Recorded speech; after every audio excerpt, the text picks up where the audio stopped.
സർവകലാശാലകളിൽ സ്ഥിരം VC നിയമനത്തിനായി തുടർ നടപടികൾ വേഗത്തിലാക്കിയ സംസ്ഥാന സർക്കാർ സാങ്കേതിക ഡിജിറ്റൽ സർവകലാശാലകളിൽ നിയമനത്തിനുള്ള വിജ്ഞാപനം പുറത്തിറക്കി. സുപ്രീം കോടതി നിർദ്ദേശപ്രകാരമാണ് ഈ നടപടി ഉണ്ടായിരിക്കുന്നത്. എന്തായാലും നടപടിക്രമങ്ങൾ വേഗത്തിലാക്കിയിരിക്കുകയാണ്. ഇന്നലെയാണ് ഉന്നത വിദ്യാഭ്യാസ വകുപ്പ് ഈ നോട്ടിഫിക്കേഷൻ പുറത്തിറക്കിയിരിക്കുന്നത്.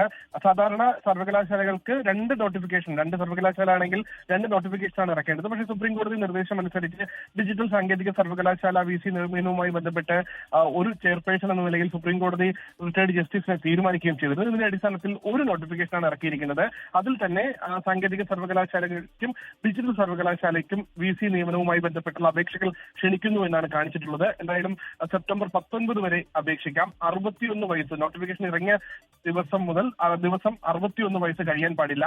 10 വർഷം സർവകലാശാലകളിലോ കോളേജുകളിലോ പ്രൊഫസർ എന്ന പദവിയിൽ തുടരുന്ന ആളുകൾക്ക് ഇതുമായി ബന്ധപ്പെട്ട അപേക്ഷകൾ സമർപ്പിക്കാം. റിസർച്ച് ഓർഗനൈസേഷനുകളിലും പ്രൊഫസർ പദവിക്ക് തുല്യമായ പദവി വഹിക്കുന്നവർക്ക് ഇതിൽ ഈ VC പദവിയിലേക്ക് അപേക്ഷിക്കാം. എന്തായാലും ഈ സുപ്രീം കോടതി വിധിയും ഈ നോട്ടിഫിക്കേഷനിൽ കൃത്യമായി പറയുന്നുണ്ട്. സുപ്രീം കോടതി നിർദ്ദേശം അനുസരിച്ച് ചെയർപേഴ്സൺ റിട്ടയർഡ് ജസ്റ്റിസ് ആയിരിക്കുമെന്നും ഇതിന്റെ അപേക്ഷ ക്ഷണിക്കാനുള്ള നോഡൽ ഓഫീസർ ഉന്നത വിദ്യാഭ്യാസ വകുപ്പാണെന്നും അതുമായി ബന്ധപ്പെട്ട് സർക്കാരാണ് ഈ നിയമനവുമായി മുന്നോട്ട് പോകുന്നതെന്നും ഈ ഉത്തരവിൽ കൃത്യമായി സൂചിപ്പിക്കുന്നുണ്ട്. എന്തായാലും 2 മാസവും ഈ നടപടിക്രമങ്ങൾ പൂർത്തിയാക്കേണ്ടതുണ്ട്. അതുമായി ബന്ധപ്പെട്ട് സർക്കാർ തുടർ നടപടികൾ വേഗത്തിലാക്കി.